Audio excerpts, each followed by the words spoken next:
All right, let's bring everybody in. I'm coming. Give me a chance. All right, let's bring everyone in. And let's stop the broadcast.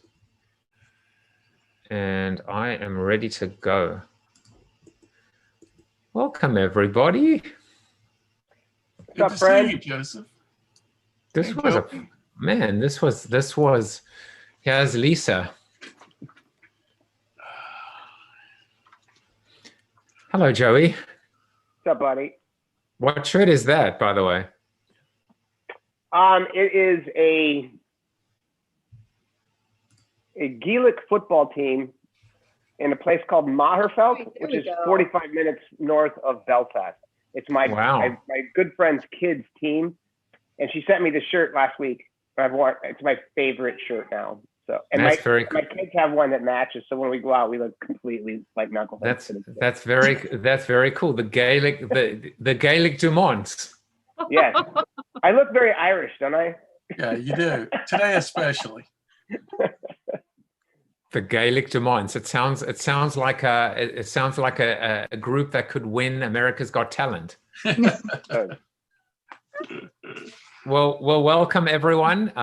Lisa is here, and we are live on YouTube, and the after show is now officially in session. Okay. Lisa, this power, that is it. I was really very impressed. Good. It was gold, as I said, gold, Jerry, gold. You hadn't heard of Power Skills before. I'm glad, because I really am hot on it right now. It's funny because I spent my last 12 years in the agency world as a managing director of an ad agency. Yeah. And I couldn't do any of the jobs. So I was not a good creative director. I was not a good technical person. I was not a good strategist. I was not a good client services person. I was not a good project manager. I was horse shit at all of those. And because I was good at the, motivating team, hiring the right people, dealing with the client relationships, looking at business development opportunities that were good for the team, and I gave a shit about them, I was good at my job. And the running joke with my team is like, you couldn't get a job at your agency. And I'm like, no, I could never make it through the interview process. So I really loved it because it's now what I'm doing in my own. It helped me understand that power skills do work, because I genuinely didn't have that deep vertical experience in anything. Well, also, I think the problem is that we've always thought of them as soft skills, and soft implies weak.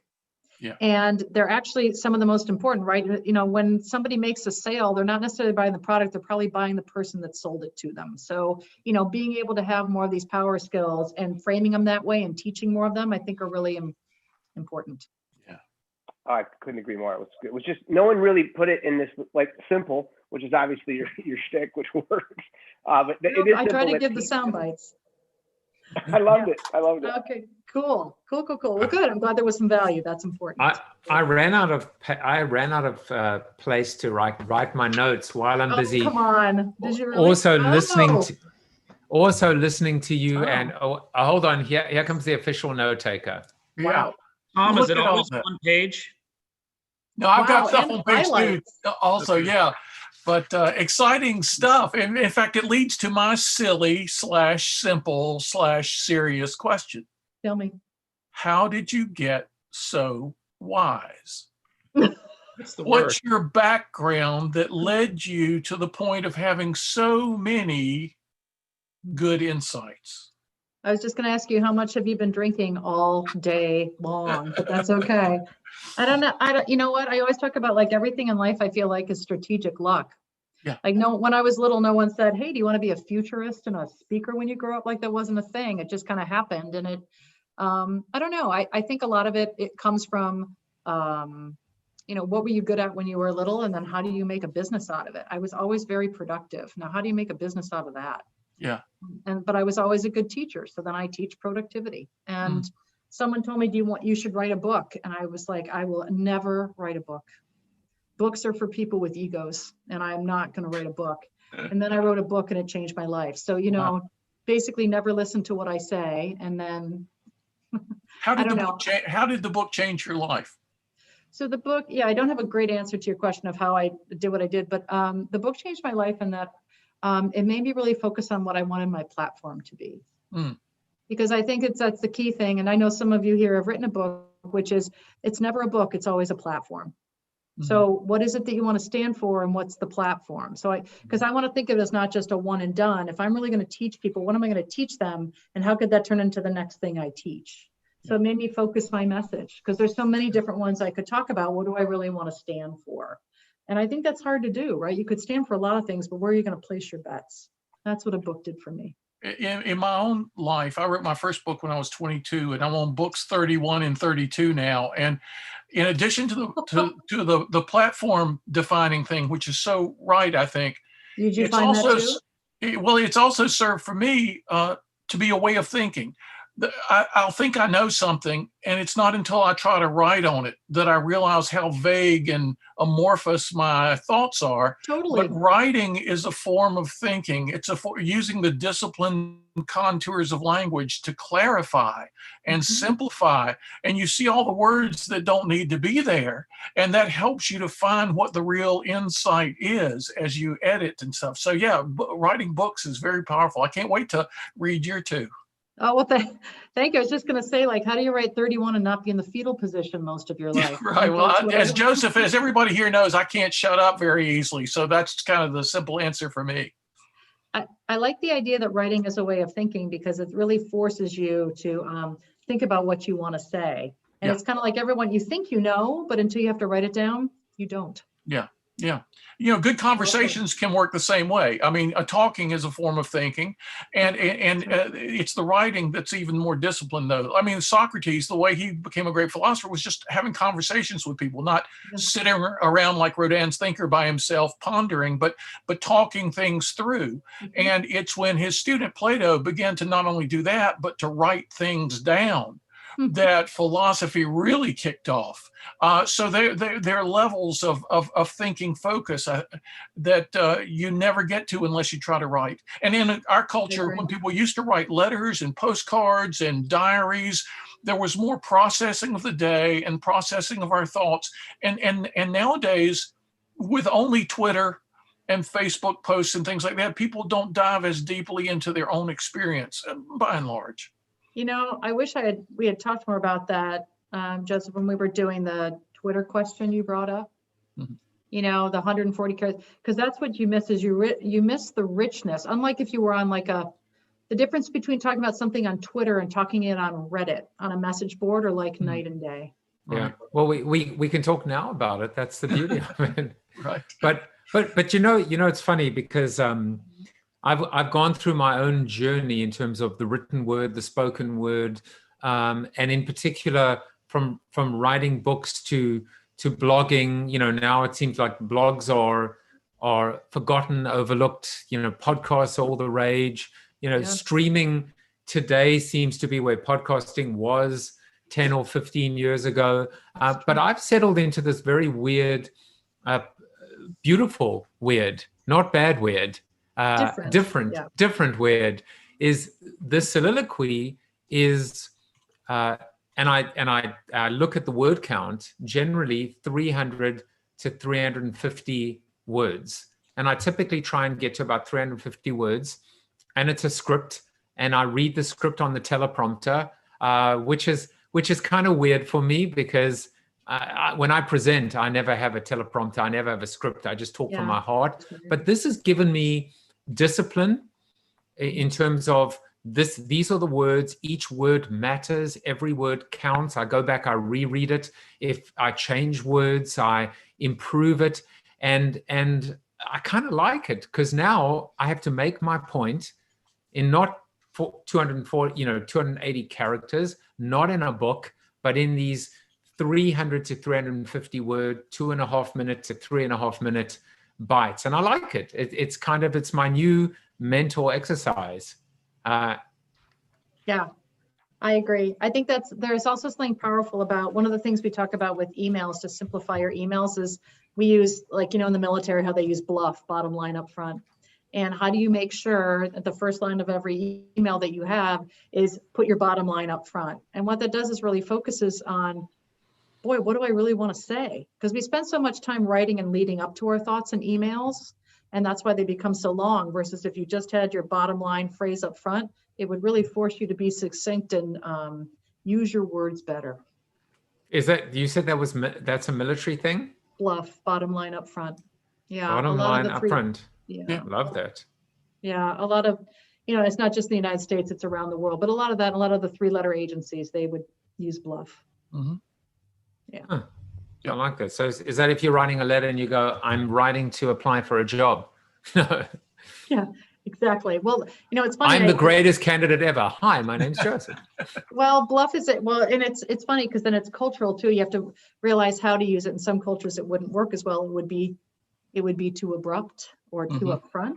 So that's it's contextual again. But I do feel like one of the problems with emails or meetings, we spend so much time on the agenda, but we don't say up front what we're expecting or the question we're solving.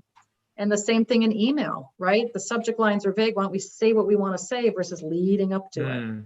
I used to have someone who would talk about it, just, a commitment objective. And they would say, today, the commitment objective is, like it's begin with the end in mind. Yeah. The goal in this meeting is to come up with X, Y, or Z, or to be able to arrive at or make a decision about.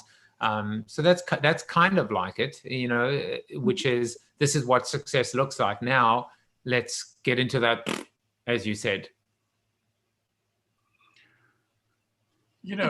Today, so many interesting things came up. The stuff early on about uniqueness. I have a young friend who wrote a book called The Freak Factor. Oh, I saw that. I think the subtitle is Discovering Uniqueness by Flaunting Weakness. His thing is, the stuff people criticized you for as a kid may be the key to your future success. That's exactly right. And he's like 6 feet 10 inches tall, and he dresses all in pink, and his pictures are always upside down. And he's a guy who came to me 15 years ago. He said, Tom, I didn't go to an Ivy League university. I haven't worked at a famous company. I've got no platform at all, but I've got some real ideas I want to share with people. And so it took me a lot of work to build this guy's confidence that he did have a message to share. And now he's all over the world all the time. It's crazy because it's a message people need to hear. So that was one thing we kind of whipped through quick in your time today on Corona. And then the simplicity stuff was just really great. I mean, because I've seen from Steve Jobs, that being his superpower, to the connection between simplicity and elegance, for example, and beauty, and connection with spiritual traditions about emptiness and humility and getting beyond the clutter, beyond the chatter, and letting the true treasures arise. There's just so much deep stuff we hit on today. It's too bad we didn't have, a half day to explore all this together in a retreat or something. Well, the one thing that I will tell you that I will do for the next book on simplicity is focus a lot more on the personal side of it. Like somebody will say, why don't you be the Marie Kondo of work, or personal? And, it's not about being organized, which that's the kicker, right? I'm very organized, but I was still overwhelmed. Yeah. I just was prioritizing the wrong thing. So how can I want to write more of a, personal chapter on this, because I think there's a lot of depth there. I had that before in my book, and my publisher made me take it out. She said, no one will care. I've heard that kind of thing too. But the cool thing, the insight you maintain, is you're not going to do it at work unless you're doing it in your soul. I mean, unless you're doing this personally, you're not going to be real good at it professionally. And the things always go together, I think also too, with where we are with work now due to Corona, is that it was already happening, but now the line between work and life, there is none. I mean, it's just life, Oh, yeah. And we're just kind of and people are working until all hours. It's just the boundaries have just blurred. Well, I parted company with a major publishing company, with Henry Holt, because I'd done the book If Aristotle Ran General Motors with them, and they contracted my next book on a full manuscript, and then got a new publisher. And he said, no, you tell all these personal stories in your book. Get rid of all that. Only business. He says to me, what category sells the most books in a bookstore? And knowing what he wanted me to say, business, I said fiction. And so he said, other than fiction. And so I said, business. I would have said self-help, actually. Yeah, well, there you go, right? And so there are publishers who want you to strip out all the personal, for the sake of business purity. If they don't understand business as a human endeavor, you cannot get away from the personal and do it right. That's right. I totally agree with that. So let's see what happens with the next book. But I think that the line is, if it's not driven personally, people don't feel it professionally. Yeah, there you go. There you go. Good for you. Jan, I'm looking at everyone on gallery, and I'm seeing Jan, and I honestly thought, Jan, that was just a still image. You're so still, but I see he is. He's like the Zen, Yoda.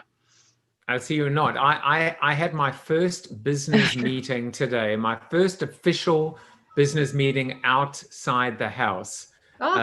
I'm still freaking out a little bit about it, but I will say that I didn't mention Jan Zlotnick in my meeting today. Oh, how come? That's all I'm prepared to say at this point. Oh, okay. Jan knows exactly what I'm talking about. At least he should.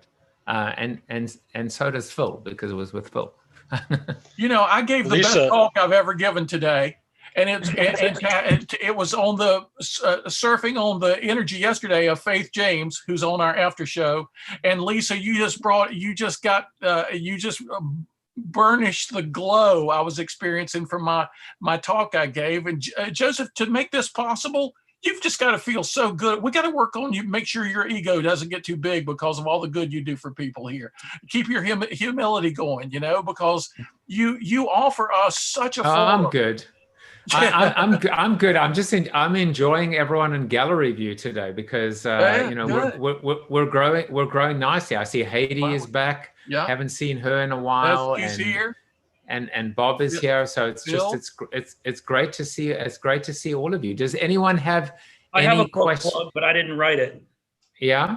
I mean, all this wisdom is so true, right? The paradox of life is we spend the front half of our life stuffing our brains, right, hoarding it with data, and then we then come to that realization that true wisdom and clarity is through simplification. Yeah. And it goes back to that book, everything you need to know you learned in kindergarten. Yeah. So right, yeah. The golden rule, all those simplification things is the true meaning. And the quieting really doesn't mean anything in your mind unless you have the depth of experience to understand the relevance of the quiet. So that comes in the balance. You got to have a balance. Yeah, that's true. Yeah, that's why it's as possible. I mean, like somebody actually said to me, well, do you think that all companies have to have no complexity? And I said, I'm not saying that things don't have to be complex. There are still complex things. It's just how can we, like, for example, the journey. Brain surgery is complex. Flying an airplane is complex. Yeah, but every time I walk into the cockpit, I want those things as repeatable as possible. So I'm not focused on where's that knob and dial, but if there's something goes wrong, I can put my focus on that, right? So it's how do you even simplify the complex stuff as much as possible? But it's not designed that not everybody's going to be able to fly a plane, but those that are trying to do it, let's make it simple. It goes back to your plane experience on why Sully was able to land the plane. There it is. That's exactly it. About that FAA hearing where everyone got into the simulator. And then when you put in that human factor, that in the moment thinking, that's the X factor to humanity. Yeah, that's right. It is. I agree. That's really good. That's a good tie-in. It's because that's what it is that everyone says, well, not everybody's supposed to be able to fly a plane. And that's not the point. Is you're right. But those that are trained, let's not make it any harder than it needs to be. Because when that happens, thank God, right? Thank God he was able to free up that brain space and focus on stuff. It wasn't his skill as a pilot landed his plane. It was his clarity of mind. Be able to think. Exactly. And we need to see the translation of that into business and into politics and into every facet of life, right? There's muscle memory too, though. There's muscle memory in actions like that. He'd landed that plane so many times, and you just know what to do. You just react. But how many bird strikes take out your engines? Right. It's a once in a lifetime. It could get you pretty excited, right? In context. It's a big glider. That's all it is. As soon as the motors go out, it still flies. It's still an airplane. The physics still works. Lisa, it reminds me, Lisa, you're, I'm sorry. This is something it's okay. This is something that we'll look back on and we'll realize how Zoom and Google Meet solved this problem of not being in the room and not being able to get the signals that it's okay to talk yet. Yeah, right. But it reminds me, this conversation reminds me of when I teach kids as a coach baseball, and the difference between complex and complicated. I know that what I'm about to teach them for example, I'll give you something simple as opening a door, which you don't think of, but has, maybe 40 complex parts to it. But, when you're fielding a ball from the outfield and you're then throwing the ball back into the infield, it's a complex thing that you're doing. I would never use that word because our society has blended that word with complicated, and it makes your mind shut down. But because my job is to not complicate it, but to simplify it, I need to tell them a story. And within that story is something that they can relate to and have fun with. So, that really helps me. And I wonder if that's applicable in business in every situation, to use more metaphors. Tom is great at that in teaching us some very complex philosophical concepts. He uses a lot of metaphor and story. And I wonder if that comes into play for you. Absolutely. In fact, we talk about complex, not complicated in the book. And that was a real revelation for me, because I was putting the two together. And something can be complex, we were just saying in the cockpit, it's complex, but it shouldn't be complicated. I've got the name, an idea. We sometimes do this, which is we come up with the name for our guest's next book. And so I'm going to give you two versions of the same book. Oh, I love this. The name for the book is Relax. And then the subhead is something about, I don't know what the subhead is yet, but I can tell you the alternative is Chill the Fuck Out. That might be a little bit more, but the thought that I had, the overwhelming thought is the ability to calm down. And, like I was thinking to what Jan was saying, I think, Jan, another example is a golf swing. When you look at the science and the arc and the angles and the complexity, but at the end of the day, you've just got to relax and you've just got to swing. And the more you can do that, and the more you can just be natural, the more you're just going to hit that ball straight and true and 300, yards, whatever the measurement is. And I was just thinking, it is the ability, going back to what you said with Sully, it's the ability just to take all the distraction and the complication and just focus on the task at hand and get back to the basics. So that's why the word relax just kind of, powered through. Well, it's funny because that song, the famous song with that comes to my mind, I think the rest of the lyric or title is Relax, Get to It. Interesting. Yeah. So let me ask you a question. Frankie goes to Hollywood. Don't do it, Jan. Yeah, it is. Don't do it. Don't do it. When you want to go through. That song was Relax. Don't do it. In high school. It was the #1 song in the quad every year. And every one of us was worried about exactly that because we were teenagers. So I know that song. Okay, I have a question. I'm going to be like the moderator now. I'm speaking here. But I'm speaking. Excellent. So good to meet you. I have a question for you on whether you think there's any inherent subjectivity in the word simple. And it made me think about that when Joseph said relax, and again, sort of bringing all sort of societal norms or pressures on it, connotate you're either out of control or it's so simple. Like, why don't you get it? This is so geometry. It's so simple. Right. Yeah, people want to make it. Yeah, it comes with a judgment when you say it like that. You're right. Exactly. As opposed to if I try to go more to sort of the enlightenment phase on the vibrational scale where it's in flow, and so flow for you is different than what's flow for me. So for me, when I hear simple, because I just think Well, it's sort of subjective, because I could say it's so simple to do dancer's bridge in yoga. Tom, it's so simple. All you have to do is just get into a high plank and turn over, and it's so simple. So I'll speak to that right away. I think, and that is that it doesn't help at all to tell me that something's simple. Just like it doesn't help when you approach two people who are violent and you say relax. It never works. It doesn't. You know. So right. what does seem to work is when the person who is teaching has an aura, a vibe, a style, a personality about them that just comes with them, comes before them, and you're already in that mode with them. And that's it. Hard. That's it, Jan. That's it. The great teacher doesn't just say, the great teacher shows rather than saying, right? It's when you say, you put a label on something.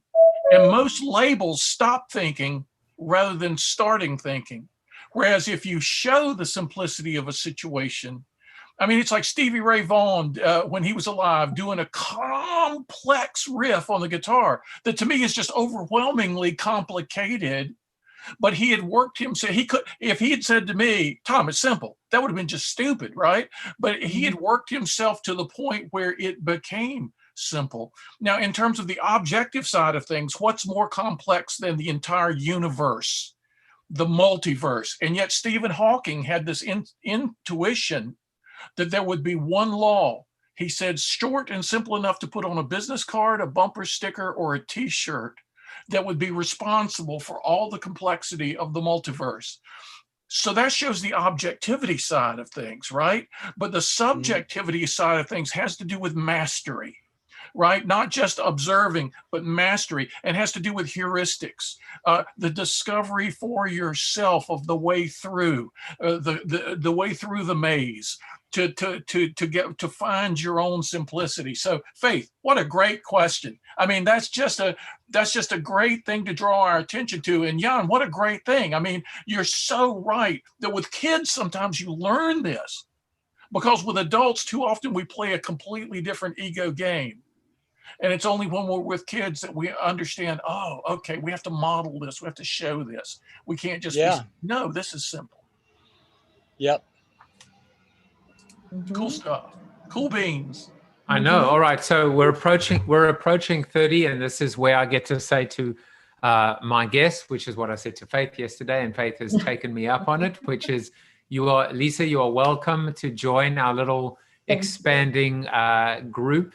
We are here every day, and my self-deprecating way of saying this is, don't come for me, and don't even come for them, come for the guest.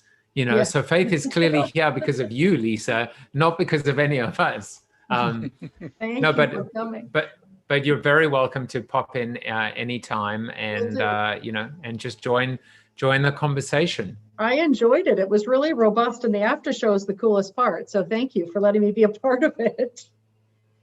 There's your soundbite, Joseph. It is our hidden. But that's Jan just saying there's your soundbite because he wants to now be in the intro. I know you're. No. Lisa said the after show. Yeah, was the best part. We'll send that to Steve Garfield. That will make him happy. Well, listen, guys, have a wonderful weekend. Lisa, this was, to transpose my notes is going to take me time, but I will relax and I will prevail.